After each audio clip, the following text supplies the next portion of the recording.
Hi friends అందరికీ. ఈరోజైతే అమ్మ చేసిన వంట తింటాం మేము. ఇక రోజైతే నేనే చేస్తా, అమ్మ తక్కువ చేస్తుంది, కానీ అమ్మ ఏ కూర చేసినా కానీ చాలా బాగుంటుంది. ఈరోజైతే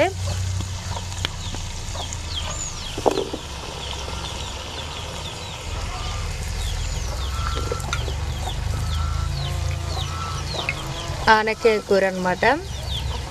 ఏమేస్తామా? వట్టికారమా, పచ్చిమిరపకాయల? సొరకాయ అంటేనే పచ్చిమిరపకాయలు వేస్తే టేస్ట్ ఉంటుంది అనమాట. పప్పు వేసుకున్నా బాగుండు, కానీ పెద్ద ఆనకాయ కదా, పప్పు వేస్తే ఎక్కువ అవుతుంది కూర, ఎవరం తినలేము, ఒడవది ఇంట్లో అని చెప్పి మంచిగా పచ్చిమిరపకాయలు, చింతకాయలు కూడా వేసి చేసుకుంటే బాగుంటుంది. పుల్ల పుల్లగా ఒక 5-6 చింతకాయలు నూరేస్తాను నేను.